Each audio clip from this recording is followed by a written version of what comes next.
it's probably unfortunate for him. He's coming into the team when it hasn't been at its elite like it was.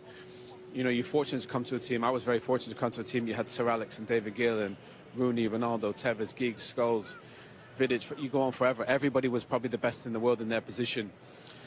And Bruno hasn't had that. But the one shining light has been him. You know, he takes on, whether it's goals or assists, which we just saw on the screen there. But he's always fit.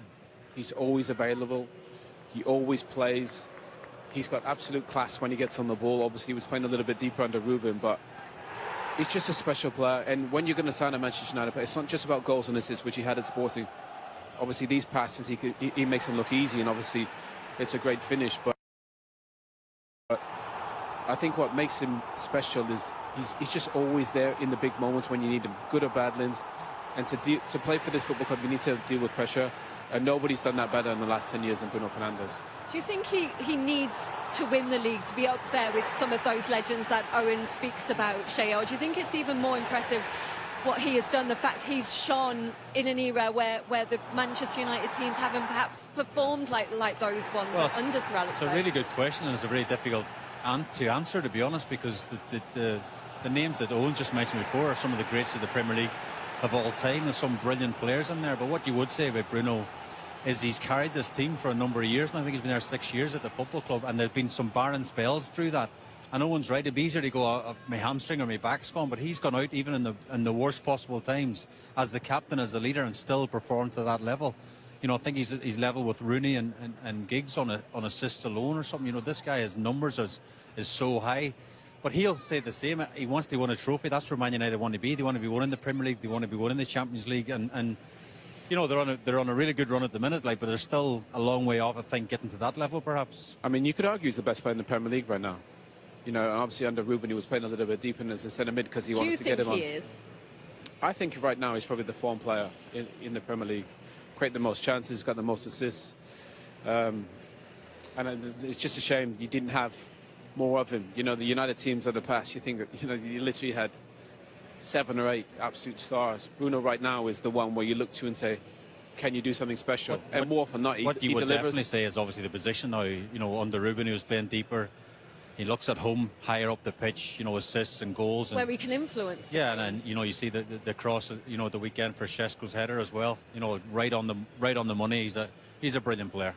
He's on 13 assists this season. The record of a Premier League season is 20 with De Bruyne, Thierry Henry. The Manchester United single season record is just 15 with David Beckham, so he's really close to that. Do you think it's going to be another record-breaking season for him? Yeah, I mean, he always breaks records, Bruno, and I think obviously with the players that they've signed, Šeško makes great runs. Obviously, he'll play today. And Buemo, he's been terrific as well, and Cunha. So I think he's got playing around it. Before it was like Bruno, go creating and do something, whereas now with the additions they've made, Bruno can be the creator and those guys can get on the end of things, and Bremo's been terrific, Šeško's been great of late, and Cunha's coming really good as well. Yeah, that recruitment in the forward areas has been excellent. Outside, Shea, what's going wrong for Newcastle at the moment? I don't know. Big question. Big question. Shea, Yeah, I mean, Eddie, you know, spoke off there. You know, Eddie's very calm actually when he speaks, good or bad. You know, he could be sitting in the top league, he'd still be relatively calm. And I think that's important. I think the message, you know, in these big games coming up, we looked at the fixtures there before the break. There's some really tough games coming up. But again, he has to focus on tonight. Man United, the informed team in the Premier League, coming to town. It's a really tough game. What they do need to do, in my opinion, is stop making basic mistakes. You know, individual errors is costing them dearly. And you know, in the Premier League, that the levels are so high. You make a mistake at this level, normally you get punished. And again, we talk about Bruno before the break. You know, if you give balls away in dangerous areas, they're going to hurt you. Eddie Howe once said you live or die by your recruitment.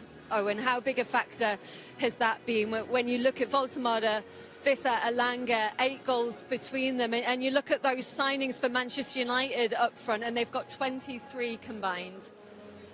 Look, I think the players that they signed, they're all good players.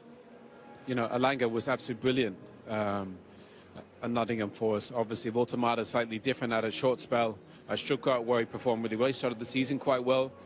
And Vissa was obviously injured. So they're all good players, and I think they all will come good. But the problem is Eddie needs them right now. You know, he's got a little bit of an issue in the goalkeeper. He's just changing that tonight. He's got an issue at the top of the pitch with the striker. He's got brilliant wingers. You think about Obviously, Barnes has been terrific. Gordon, Guimaraes. If Guimaraes is your top scorer, you've got a problem in the Premier League. He's a centre midfield player. He should be the creator, not the top scorer. So obviously the recruitment didn't go according to plan. I think they are all good players and they probably will come good. The problem is right now, it's been an issue, and it's been an issue in goal. Obviously, and Shea makes a really good point about the mistakes. Mistakes cost you. Remember when Eddie took this team over, the thing he fixed first was the defence. They had the best defence in the Premier League, joint with Man City.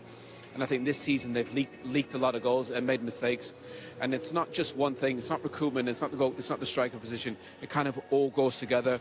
But recruitment has been a big part of that. Does it feel a bit like 2 years ago, Shea, when they're struggling to compete in multiple competitions? They've had 45 games compared to Manchester United's 30. Yeah, it has that feeling, of course. You know, going back to last week as it's Karabakh, and coming back to Manchester City away. So the games have ramped up, there's no doubt about that. But I do agree with the recruitment in the summer. You know, the whole summer was taken with the Isak sort of saga, and then I felt it was late in the window. They had to react, they had to get attacking options in. And no sporting director or chief executive at the time as well. Which is not great either. So that doesn't help. And you know, I think Eddie was obviously trying to get his team fit for the new season. Then he was trying to get players out, get players in. And that's all taken away from the manager now. There's always directors of football, heads of recruitment. And I felt for Eddie during the summer because he was scrambling around, you know, and there's a lot of money there on Elanga. Just wrote down Vissa and Valtomata. There's a huge sum of money there. And people would say that's the Isak money and a bit more as well on top. So you have to say the owners have backed him in the transfer window, but the lads haven't hit the ground running. I mean, Vissa came in injury as well. Of course, he got injured for his country. Valtomata, is he a 9, is he a 10? No one might tell you different. And of course, Elanga as well looks a wee bit different. I don't know if it's might be an 8 at the minute. It might be an 8 at the minute, but his confidence seems to have taken a bit of a hit this year. Elanga on the wing, if he can get a few more goals like he did at City a few weeks back, then you'd like to think the confidence would flood back into his body as well. They're really struggling against the top sides in the league, Owen, as well. When you look at their results against the top 8 teams, just not doing very well. You can almost forgive the ones away from home, but here at St James's Park, it's not good. Last season, they lost just once here against teams in the top 8. Yeah, but Linz, in the end, that's your body of work. That's your season, and that's where you're at, and that's why Newcastle are where they are, because obviously at home they haven't been at their best. Away from home they haven't been at their best. They're making individual errors. They're not scoring as much, and they're conceding way more than Eddie's team have in the past. So, and I think that highlights it. Normally before, in some of those games, they could beat them on their best day. They can beat anybody. But I think this season, for whatever reason, they just don't have it, and obviously confidence goes down. You start to make mistakes. But tonight's a big night for them. You know, Eddie was just, come on, guys, you know, we need a performance. And obviously with the fixtures coming up, with the Barcelonas and the Cities, they need a big performance for these fans and also for the league table. Yeah, they do. In danger of missing out on European football altogether. We can get another Newcastle perspective now with Jules Breach. Yes, I'm here with Paul